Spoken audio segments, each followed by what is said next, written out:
Good morning बच्चों, आज हम विद्यालय एवं गांव का नक्शा के क्वेश्चन आंसर करेंगे। फर्स्ट अपने को दे रखा है कि चित्र से पहचानो। तो ऊपर दिए गए चित्र में दिखाई देने वाली वस्तुएं और स्थान आपको बताना है।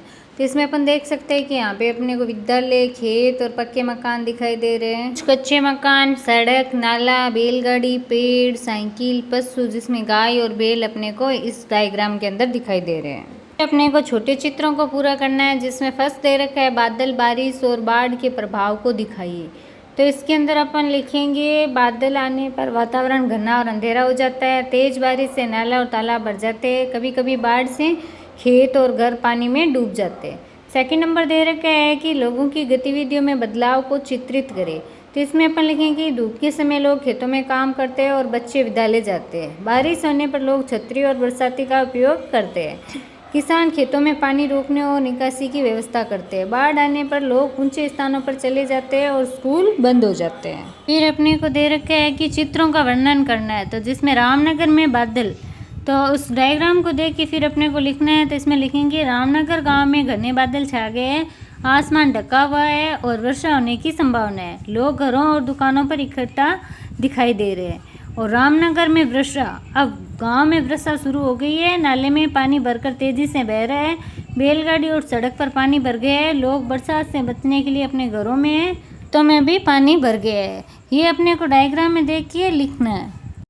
फिर अपने को दे रखा है कि रामगंज में जो बाढ़ आई थी उसके बारे में चर्चा करके लिखना है कि बाढ़ क्यों आई। तो इसमें लगातार और अधिक वर्षा होने से वह नाले में, नदी में पानी भर गया। जल निकासी सही न होने से पानी गांव के अंदर घुस गया। आसपास के खेत और रास्ते जलमग्न हो गए, जिससे बाढ़ आ गई। फिर सेकंड दे रखा है बाढ़ से बचाव के लिए क्या उपाय किए जा सकते हैं। तो इसके अंदर अपन लिखेंगे नालों और नदियों की सफाई नियमित करनी चाहिए, बांध और तटबंदी बनानी चाहिए, घर ऊंचे स्थान पर बनानी चाहिए, वर्षा जल को रोकने और सही दिशा में बहाने की व्यवस्था करनी चाहिए। बाढ़ आने पर लोग सुरक्षित ऊंचे स्थानों पर चले जाए। ये सब बाढ़ आने पर अपने को करना चाहिए। फिर अपने को दे रखा है घर और उसके आसपास का नक्शा गतिविधि वाला पार्ट। तो इसमें निशा के नक्शे में क्या क्या है, एक क्या है, बड़ा कमरा है, छोटा कमरा है, रसोई है, आंगन है, होटल है, गाय और बैल की कोठरी है। ये सब इसे बनाए गए निशा के नक्शे के अंदर। फिर अपने को दे रखा है कि नक्शा बनाते समय उपयोग किए गए निशान कौन कौन से है। तो इसके अंदर दे रखे है अपने को कमरे या कोठरी की दीवार है, होटल की दीवार है, दरवाजा और खिड़की है, पेड़ है, बगीचा और बाढ़ है। फिर हमें थर्ड नंबर पे दे रखा है कि जो निशान नक्शे के अंदर मिट गए उनको आपको यहाँ पे एक डायग्राम में बनाना है। फिर आगे आपको दे रखा है कि अब नक्शा देखकर आपको बताना है कि निशा के घर में कितने कमरे हैं। तो निशा के घर में क्या है, 2 कमरे, एक बड़ा कमरा है और छोटा कमरा है। कितने दरवाजे और खिड़की हैं। तो नक्शे में 2 दरवाजे और 2 खिड़की हैं। निशा के दाएं हाथ पर कितने पेड़ हैं। तो निशा के दाएं हाथ पर 1 पेड़ है। गाय बैल की कोठरी निशा के किस हाथ की ओर है। तो गाय बैल की कोठरी क्या है, बाएं हाथ की ओर है। फिर नेक्स्ट अपने को दे रखा है कि अब निशा के घर के नक्शे में आपको कुछ वस्तुएं जोड़नी है। जैसे गाय बैल की कोठरी में एक गाय बनाना है आपको, बड़े कमरे में एक खाट बनाना है, छोटे कमरे की कोठरी की तरफ एक कुर्सी बनानी है, रसोई में एक चूल्हा बनाना है, निशा के दाएं हाथ की ओर क्या करना है, एक पेड़ बनाना है। तो अपने को यहाँ पे एक डायग्राम बना लेंगे, जैसे इसने कुछ पॉइंट्स दे रखे हैं उसके अकॉर्डिंग। फिर अपने को दे रखा है कि आप जो खाली जगह दे रखी है उसमें आपको अपने घर का नक्शा बनाना है। आपको नीचे पॉइंट्स दे रखी है, उस अकॉर्डिंग ही घर का नक्शा बनाना है।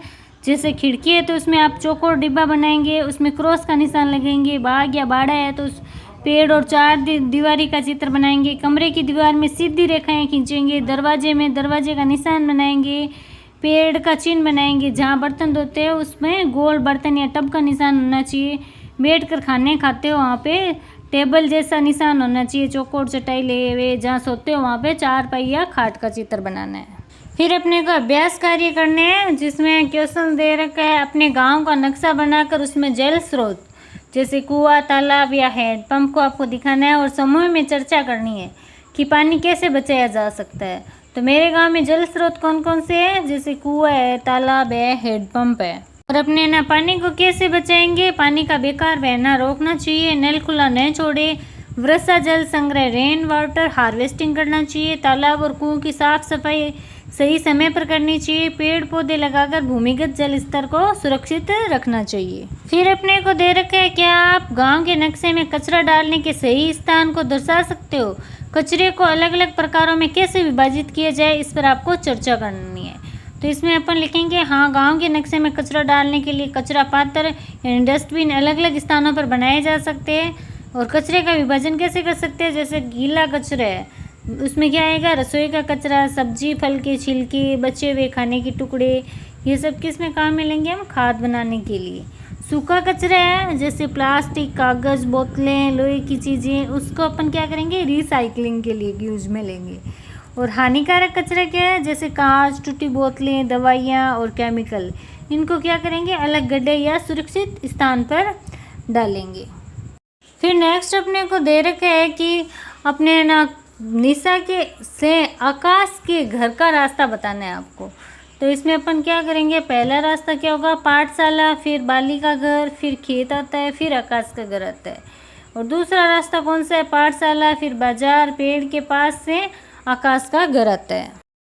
फिर अपने को दे रखा है कि नक्शे से सवाल आपको पूछे गए हैं कि कितने घर है। तो इसमें कितने नक्शे में? 15 घर है। कितने खेत है? 5 खेत है। और पेड़ कितने हैं? 6 पेड़ है। तो ये थे आज के अपने इस पार्ट के क्वेश्चन आंसर।